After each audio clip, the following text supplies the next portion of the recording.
नमस्ते दोस्तों, मैं सचिन मंगरिया। और मैं अमित बोस। आज हम चर्चा कर रहे हैं बेरोजगारी पर।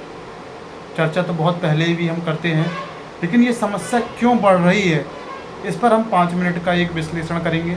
हमारे साथ विस्तार इंस्टीट्यूट संचालक अमित बोस सर बैठे हैं और मैं मैनेजमेंट देखता हूँ विस्तार इंस्टीट्यूट सचिन मंगरिया।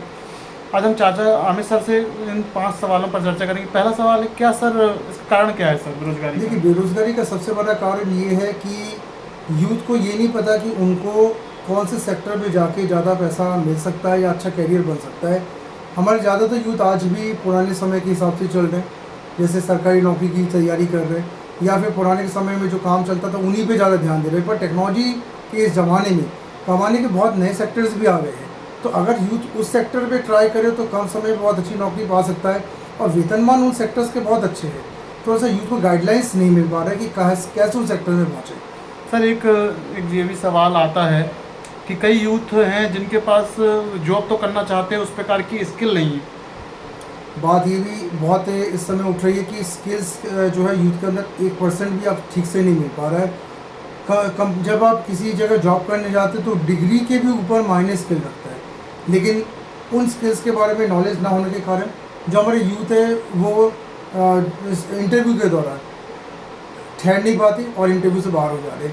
तो स्किल्स से जो बहुत ज़रूरी है, आज इन स्किल्स को सिखाना बहुत ज़रूरी है और यूथ को ये स्किल्स इतना अच्छे से सिखाना चाहिए कि उनके व्यवहार में वो चीज़ दिखे, जिससे जब वो इंटरव्यू देने जाए तो वहाँ पे लगे कि हाँ ये स्किलफुल है और हमारे बिजनेस में, हमारे जो ऑर्गेनाइजेशन है उसमें ये बहुत अच्छा ग्रोथ में हेल्प करेंगे। सर तीसरा सवाल है हमारा, जो फाउंडेशन है, ऐसे फाउंडेशन जो काम करता है वो किस तरह फाउंडेशन काम करता है? हमारा जो फाउंडेशन है, देखिए, फाउंडेशन का काम ये रहता है कि जो भी सोसाइटी में वीकनेस है उन पूरे वीकनेस को पूरा करना और सोसाइटी को अवेयर करना कि उस चीज़ पर आप आगे बढ़ सकते हैं। तो हमारा जो फाउंडेशन एक चलता है विस्तार फाउंडेशन, जो हम लोग चलाते हैं, इस फाउंडेशन के अंतर्गत भी हम लोग लगातार ऐसे स्किल्स युवाओं के अंदर डेवलप करते हैं जिससे जो युवा वर्ग है वो डिग्री के होने के साथ साथ स्किल्स में भी इतने माहिर हों कि उनको जॉब मिले,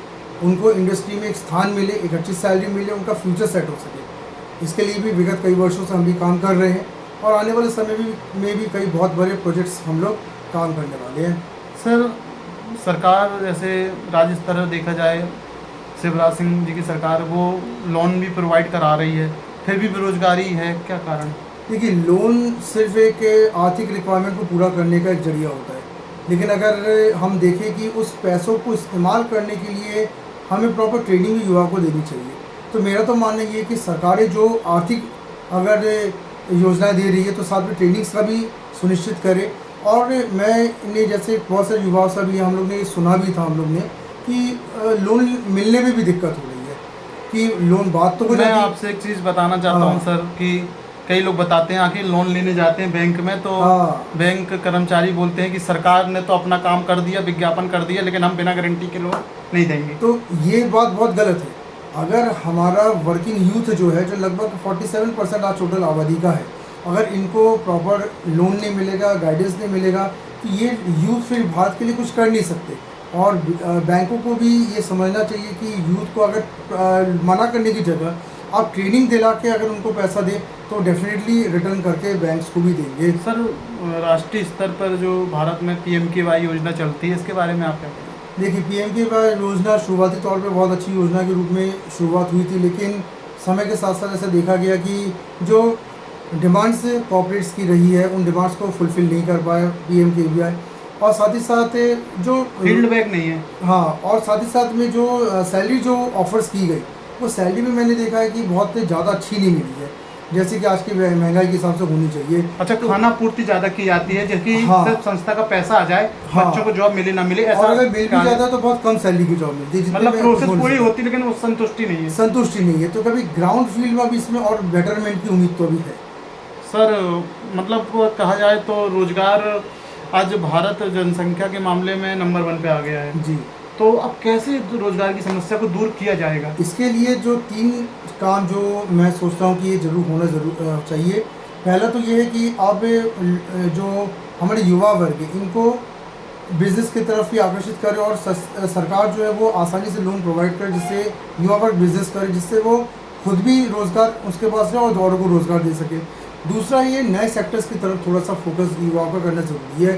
जो नई सेक्टर्स आ रहे हैं उनके लिए गाइडेंस सेल बनाया जाए कि आप एक पुरानी सेक्टर में न जाके कुछ नया करें, और बहुत सारे जो सेक्टर्स है जैसे आईटी सेक्टर है, हेल्थ सेक्टर, इंश्योरेंस सेक्टर है, इन सेक्टर्स में किस तरीके से उनको एक अच्छा सैलरी मिल सकता है, इस पर ध्यान दिया जाए। और थर्ड इम्पॉर्टेंट चीज़ ये है कि युवा वर्ग जो है, युवा वर्ग के लगातार नए नए जो है स्किल्स पर उनसे चर्चाएं की जाए। ऐसे बहुत सारे वर्कशॉप सेमिनार सरकार पूरे साल चलाए, जिसमें युवाओं से विशेषज्ञ मिले और उनको नई चीज़ें बताए, नई चीज़ों से उनको चर्चा करें, उनके माइंडसेट को खोलने की कोशिश करें कि वो विश्व मार्केट में खुद को किस तरीके से साबित कर सके। बढ़िया सर, आज हमने जाना रोज़गार की समस्याएं कैसे दूर होंगी और सरकार इनमें क्या काम कर रही है। हम फिर एक नए विषय के साथ उपलब्ध होंगे। मैं सचिन मगरिया और अमित सर, धन्यवाद। धन्यवाद।